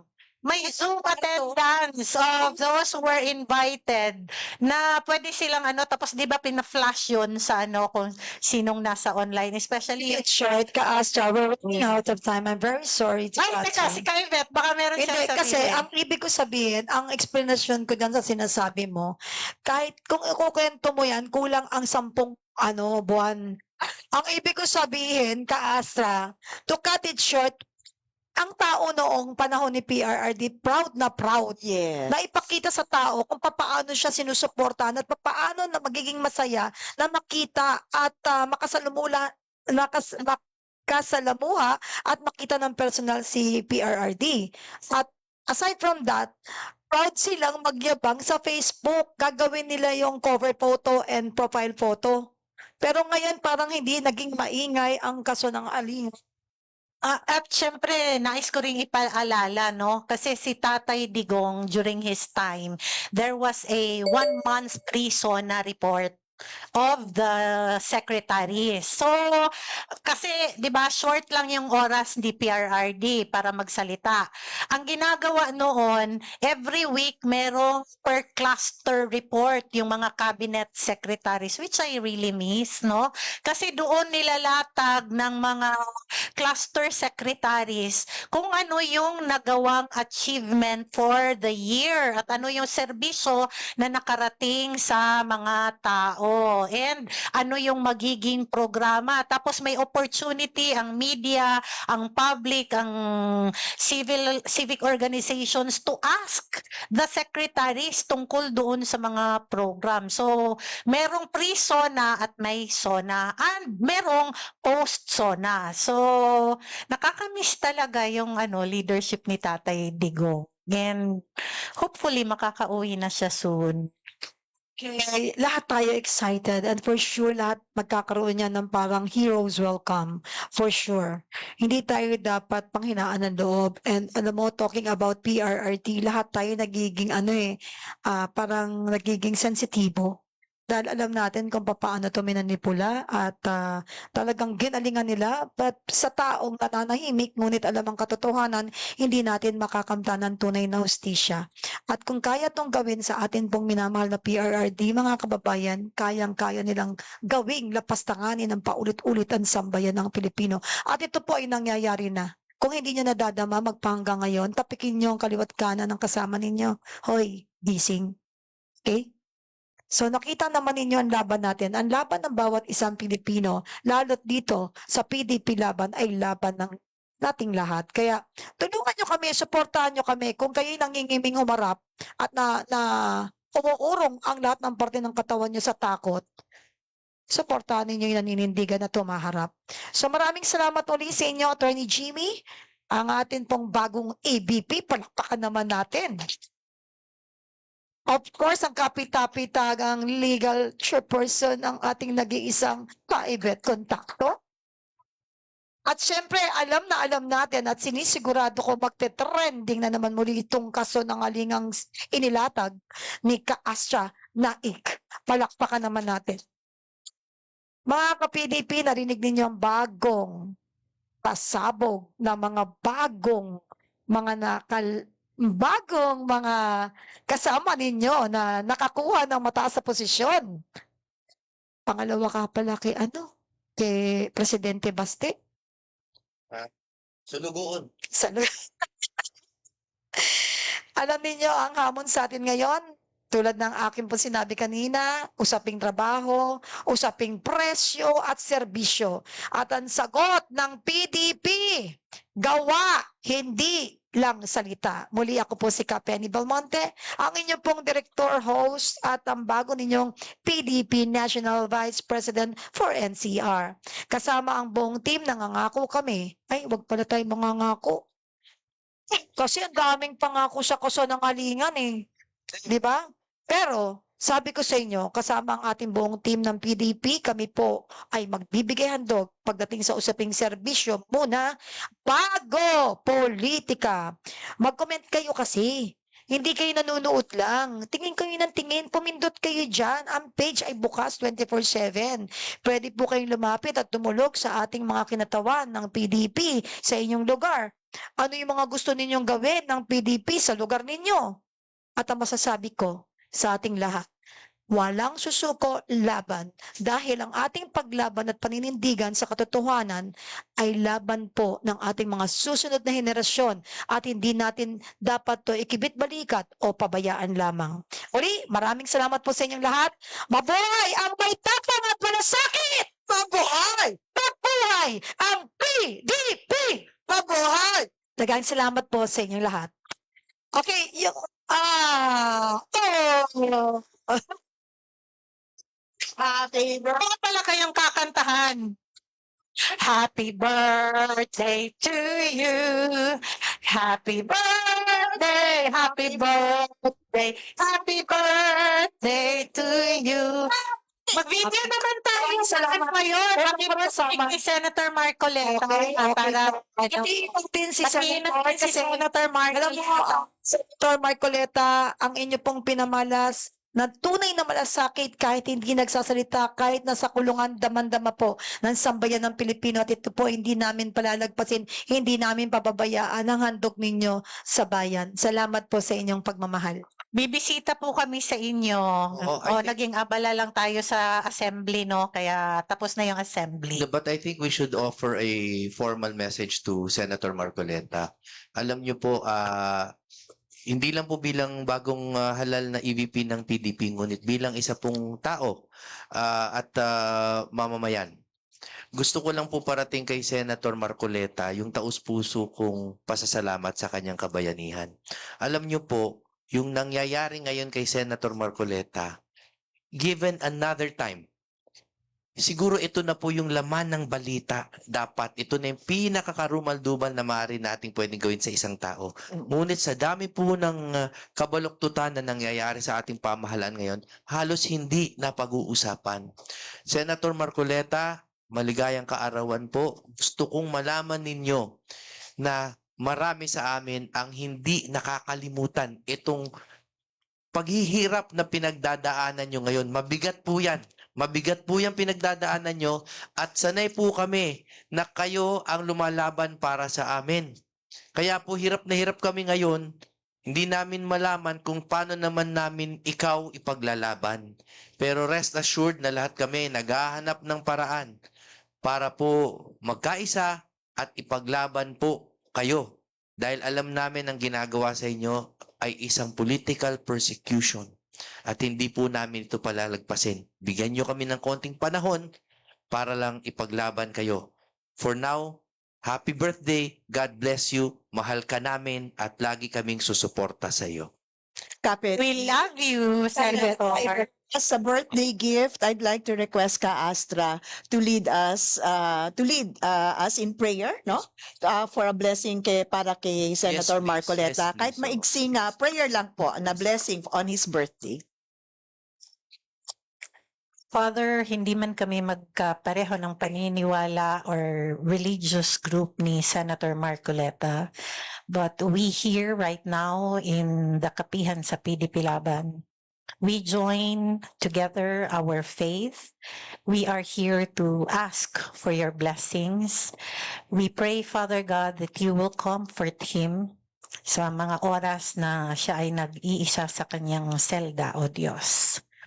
Nais ka naming pasalamatan, O Diyos, for bringing him to us Filipinos, for his life that he is fighting for the good of our country, O Lord God.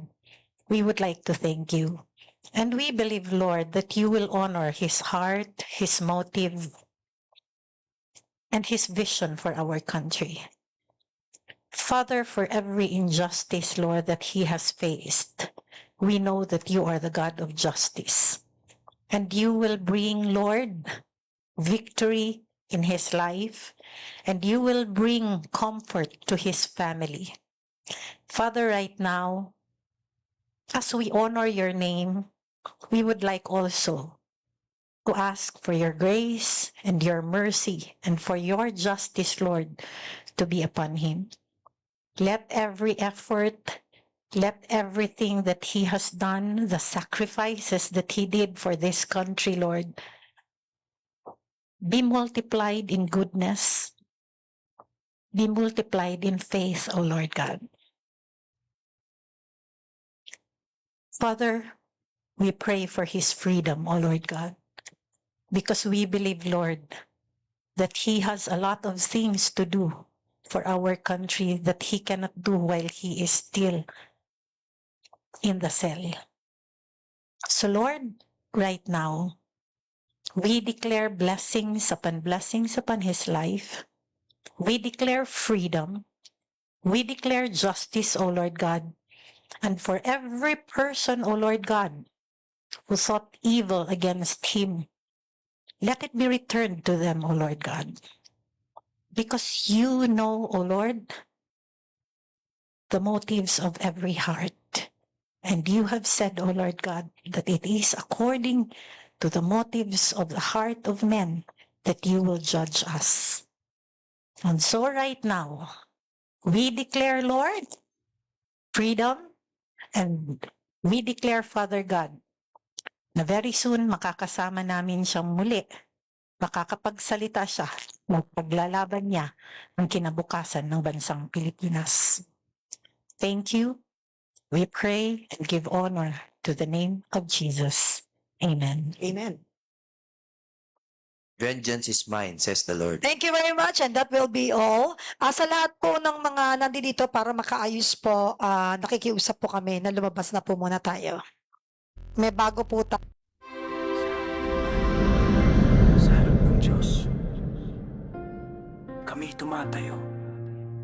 May panata sa puso. Hindi lang salita, hindi lang pangarap, kundi pagkilos, tapang, at tunay na paglingap. Sa araw na to, kami nanunumpa. Bagong lakas, bagong diwa.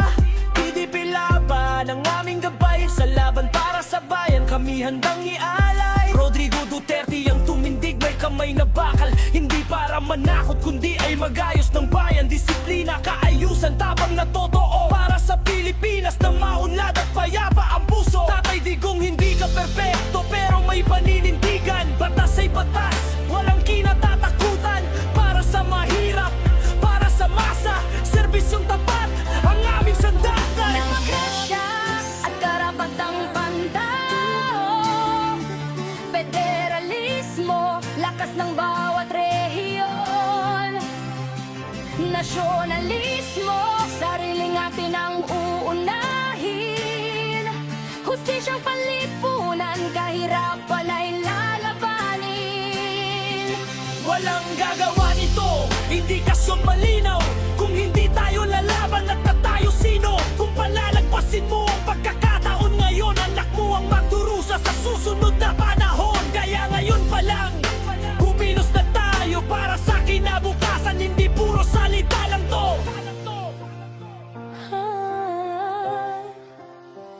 Suportahan ng tamang leader, may prinsipyo at dangal para sa susunod na henerasyong Pilipinong marangal. Hindi pira ang sukatan, kundi puso at gawa kung paano mo minahal ang bayan sa tama, kapayapaan at kaayusan sabay sa kaunlaran. Hindi iiwan ang mahirap sa daan. Ito ang panata, ito ang laban. PDP laban kasama ang sambayanan. PDP laban, lalaban para sa bayan. PDP laban, lalaban ang katiwalian. PDP laban, susulong ang bawat tangal. PDP laban para sa Pilipinas naming mahal. Ito ang aming sumpa, hindi lang sa partido, kundi sa bawat Pilipinong naniniwala sa pagbabago. Para sa bayan, para sa kinabukasan ng bawat Pilipino.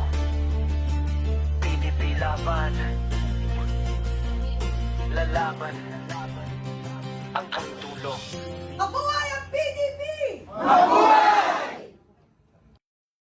Sa harap ng bayan, sa harap ng Diyos, kami tumatayo, may panata sa puso. Hindi lang salita, hindi lang pangarap, kundi pagkilos, tapang, at tunay na paglingap. Sa araw na to, kami nanunumpa. Bagong lakas, bagong diwa. PDP laban, ang aming gabay. Sa laban para sa bayan, kami handang ialay. Rodrigo Duterte ang tumindig, may kamay na bakal. Hindi para manakot, kundi ay magayos ng bayan. Disiplina, kaayusan, tabang na totoo para sa Pilipinas na maunlad at payapa ang puso. Tatay Digong, hindi ka perpekto pero may paninindigan. Batas ay batas, walang kinatatakutan. Para sa mahirap, para sa masa, serbisyong tapat ang aming sandalan. Ng grasya at karapatang pantao, federalismo, lakas ng bawat rehiyon. Nasyonalismo, sariling atin ang uunahin. Hustisyang panlipunan, kahirapan ay lalabanin. Walang gagawa nito, indikasyon malinaw. Kung hindi tayo lalaban at na tayo sino? Kung palalagpasin mo ang pagkakataon ngayon, anak mo ang magdurusa sa susunod na panahon. Kaya ngayon pa lang, bumilos na tayo para sa kinabukasan. Hindi puro salita lang to. Suportahan ng tamang leader, may prinsipyo at dangal para sa susunod na henerasyong Pilipinong marangal. Hindi pira ang sukatan, kundi puso at gawa kung paano mo minahal ang bayan sa tama, kapayapaan at kaayusan sabay sa kaunlaran. Hindi iiwan ang mahirap sa daan. Ito ang panata, ito ang laban. PDP laban kasama ang sambayanan. PDP laban, lalaban para sa bayan. PDP laban, lalaban ang katiwalian. PDP laban, susulong ang bawat tangal.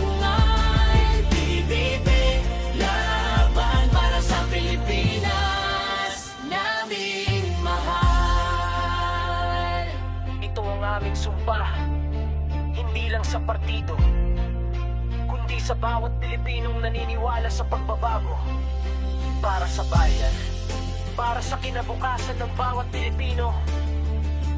PDP laban,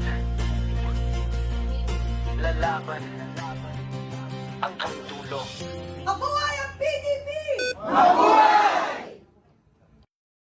Sa harap ng bayan, sa harap ng Diyos, kami tumatayo. May panata sa puso. Hindi lang salita, hindi lang pangarap, kundi pagkilos, tapang, at tunay na paglingap. Sa araw na to, kami nanunumpa. Bagong lakas, bagong diwa. PDP laban, ang aming gabay. Sa laban para sa bayan, kami handang ialay. Rodrigo Duterte ang tumindig, may kamay na bakal. Hindi para manakot, kundi ay magayos ng bayan. Disiplina, kaayusan, tapang na totoo. Para sa Pilipinas na maunlad at payapa ang puso. Tatay Digong, hindi ka perpekto, pero may paninindigan. Batas ay batas, walang kinatatakutan. Para sa mahirap, para sa masa, serbisyong tapat, ang aming sandalan. Ng grasya at karapatang pantao, federalismo, lakas ng bawat rehiyon. Nasyonalismo, sariling atin ang uunahin. Hustisyang panlipunan, kahirapan ay lalabanin. Walang gagawa nito, indikasyon malinaw. Kung hindi tayo lalaban at na tayo sino. Kung palalagpasin mo ang pagkakataon ngayon, anak mo ang magdurusa sa susunod na panahon. Kaya ngayon pa lang, kumilos na tayo para sa kinabukasan. Hindi puro salita lang to.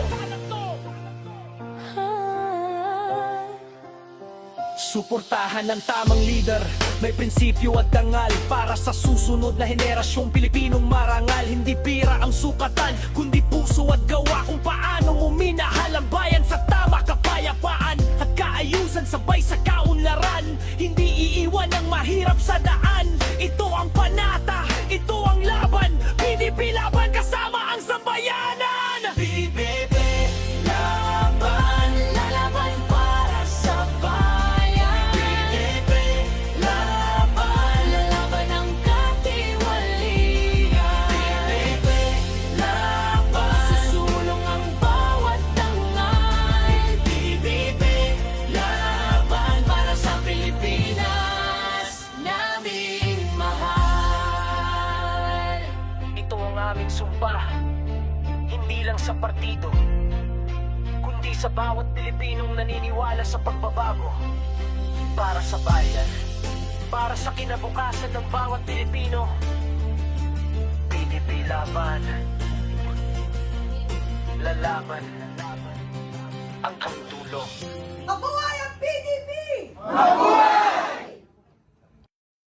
Sa harap ng bayan, sa harap ng Diyos, kami tumatayo.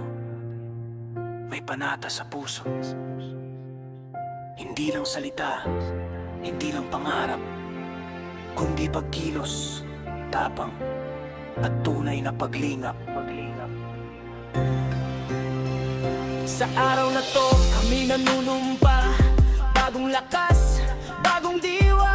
PDP laban, ang aming gabay. Sa laban para sa bayan, kami handang ialay. Rodrigo Duterte ang tumindig, may kamay na bakal. Hindi para manakot, kundi ay magayos ng bayan. Disiplina, kaayusan, tapang na totoo. Para sa Pilipinas na maunlad at payapa ang puso. Tatay Digong, hindi ka perpekto, pero may paninindigan. Batas ay batas, walang kinatatakutan.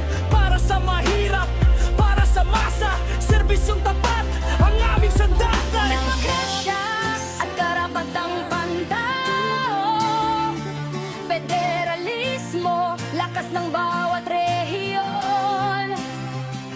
Nasyonalismo, sariling atin ang uunahin. Hustisyang panlipunan, kahirapan ay lalabanin. Walang gagawa nito, indikasyon malinaw. Kung hindi tayo lalaban at na tayo sino. Kung palalagpasin mo ang pagkakataon ngayon, anak mo ang magdurusa sa susunod na panahon.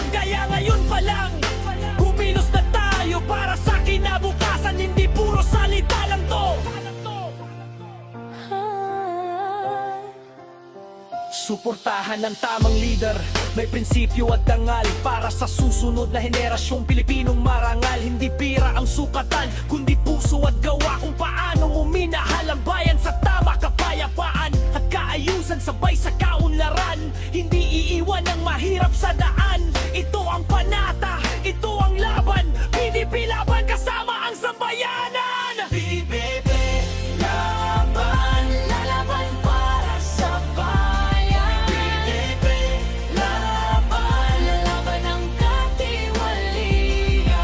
PDP laban, susulong ang bawat tangal. PDP laban para sa Pilipinas naming mahal. Ang kamtulong.